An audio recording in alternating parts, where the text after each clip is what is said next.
দর্শক, আসসালামু আলাইকুম। আপনাদের নিশ্চয়ই মনে আছে সাংবাদিক দম্পতি শাকিল এবং রূপার কথা। যেই রূপা সাবেক প্রধানমন্ত্রী শেখ হাসিনার সংবাদ সম্মেলনে গিয়ে উদ্ভট রকমের প্রশ্ন করত, ফ্যাসিবাদ বিরোধী প্রশ্ন করত এবং শেখ হাসিনাকে সবসময় তেল দিয়ে মাখিয়ে রাখত। এই সাংবাদিক ফারজানা রূপা, আজকে তাকে আদালতে তোলা হয়েছে। আপনারা জানেন যে হাসিনা সরকারের সম্পূর্ণ সমর্থন দিয়ে গিয়েছিল এবং বৈষম্য বিরোধী আন্দোলনের সময় বেশ কিছু তথ্য তারা গোপন রেখেছিল। এছাড়াও আওয়ামী লীগ সরকারকে অন্ধভাবে বহির্বিশ্বের কাছে তুলে ধরার জন্য এই দম্পতি কাজ করে গিয়েছিল। শেখ হাসিনা সরকার পালানোর পরেই কিন্তু এই শাকিল দম্পতি এরাও কিন্তু উধাও হয়ে যায় এবং দীর্ঘদিন পলাতক থাকার পরে সর্বশেষ তারা এয়ারপোর্ট দিয়ে বিদেশে পালানোর পথে এয়ারপোর্টেই তাদেরকে আটক করা হয় এবং দীর্ঘদিন ধরেই কিন্তু তারা জেলে রয়েছেন। অবশ্য আজকে তাদেরকে আদালতে তোলা হয়েছিল। সেখানে এই ফারজানা রূপা বেশ কিছু দাবি করেছেন আদালতের কাছে। সেটা নিয়ে একটা নিউজ করেছে ডেইলি স্টার।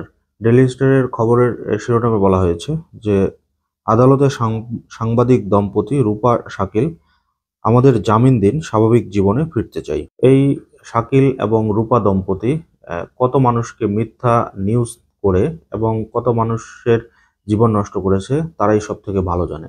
আমরা বিগত সময় দেখেছি কিভাবে তারা বাংলাদেশে ইসলামোফোবিয়া বা বিশেষ করে আলেম সমাজদেরকে নিয়ে মিথ্যা নিউজ করে সেই জিনিসগুলো তুলে ধরতো জনসম্মুখে এবং নিয়তির কি নির্মম পরিহাস, আজকে তারাই ফেঁসে গিয়েছে এই জালে।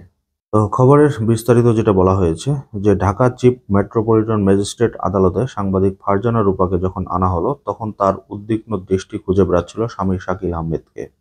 আজ সোমবার সকালে আদালতে রূপাকে যখন আসামির কাঠগড়ায় দাঁড় করানো হয় তখন তার সঙ্গে ছিল দুই পুলিশ সদস্য।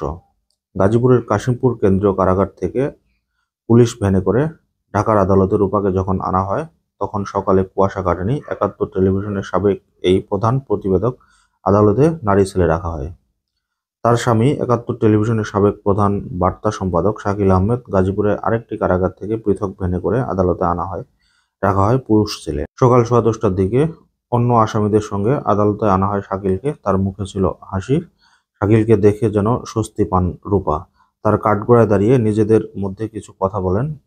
এর প্রায় মিনিট 10 পর এজলাসে বসেন ঢাকা মেট্রোপলিটন ম্যাজিস্ট্রেট সাইফুজ্জামান।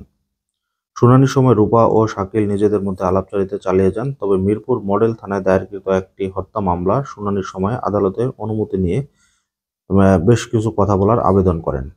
বিচারক তাদের অনুমতি দেন। সেই সূত্রে তারা বলেন, রূপা আবেগ আপ্লুত কণ্ঠে আদালতকে বলেন, আমার ছোট একটা বাচ্চা আছে। আমি এবং আমার স্বামী 6 মাস ধরে কারাগারে। আমাদের জামিন দিন, যাতে আমরা স্বাভাবিক জীবনে ফিরতে পারি।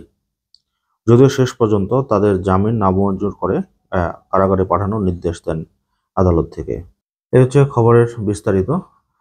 তবে শাকিল রূপা সাংবাদিক জগতের এক কলঙ্ক ছিল, কারণ তারা সাংবাদিকতার পরিচয় দিয়ে নানান রকম চাঁদাবাজি, টেন্ডারবাজি এবং বিভিন্ন জায়গায় বাসা দখল এরকম অনেক কাজের সাথেই কিন্তু তারা জড়িত ছিল।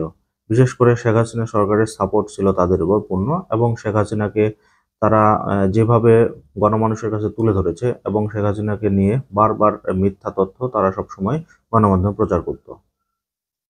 দর্শক, আজকের মতো এই পর্যন্তই। আল্লাহ হাফেজ।